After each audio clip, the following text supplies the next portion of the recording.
Hoje quero comentar com você aqui, no nosso encerramento do Bom Dia Novo Tempo, sobre algumas más compreensões que a gente pode fazer de passagens da Bíblia.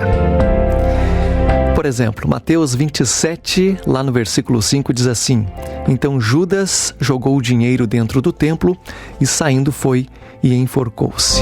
Alguém desavisado poderia estar simplesmente folheando a Bíblia de forma aleatória, procurando algum versículo, e poderia imaginar que Deus estivesse falando alguma coisa por meio desse versículo para ela.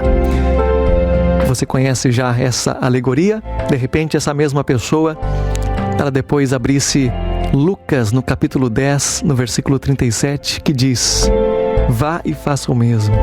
Apavorada, não satisfeita, abriria um outro espaço, uma outra página da Bíblia e talvez cairia lá em João 13, 27, que diz: O que tens para fazer, faze-o logo. Agora, de nenhuma forma abrir a Bíblia de maneira aleatória, por mais que exceções possam acontecer, seria Deus se comunicando com este ser humano, com este filho, ainda mais com palavras tão rudes. Há também um outro versículo, por exemplo, em Jeremias 16, 2, que diz: Não case, nem tenha filhos, não tenha filhas neste lugar. Como compreender, então, essas passagens bíblicas da maneira correta? Como compreender para que a gente não fique caindo em enganos, em erros, por meio dessas aleatoriedades da vida? Uma regra importante de interpretação nos orienta a considerar sempre o contexto onde cada texto está inserido. E isso então inclui perguntar quem escreveu, quando, onde, para quem, por quê, e assim considerar toda a situação envolvida, todo o contexto histórico. Por exemplo, aqui em Jeremias 16, 2, quando é dito para as pessoas não se casarem, nem terem filhos, nem terem filhas, a gente deve entender esta orientação pelo contexto que o profeta Jeremias estava vivendo naquele momento. A ideia era poupá-lo de um maior sofrimento em um contexto de guerra. Muitos morreriam ali naquela região, ali naquele tempo, por conta da espada, por conta da fome, por conta das pestilências, das perseguições.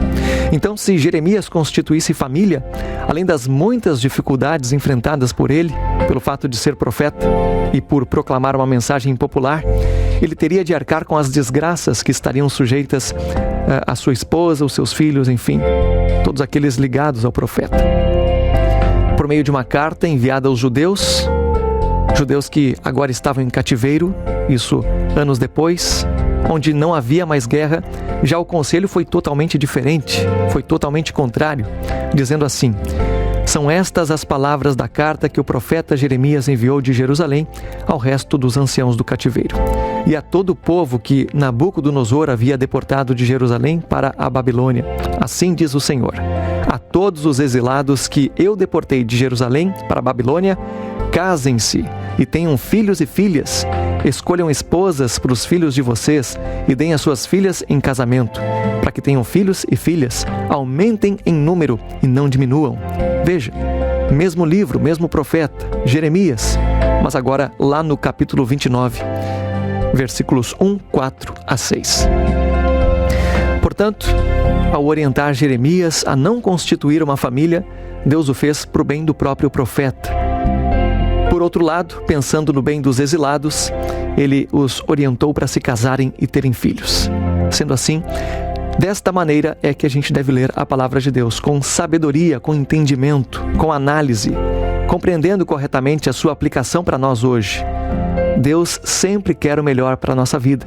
Podemos confiar em suas palavras, mas precisamos lê-las e interpretá-las com a sabedoria que vem do alto, com a sabedoria do Espírito Santo.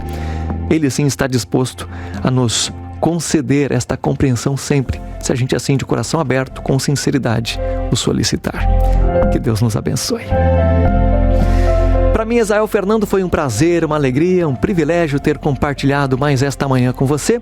Desejo uma linda quinta-feira e desejo que a gente possa se reencontrar lá na próxima segunda-feira com a graça do nosso Deus. Grande abraço, fique na paz e até lá. Bom feriado.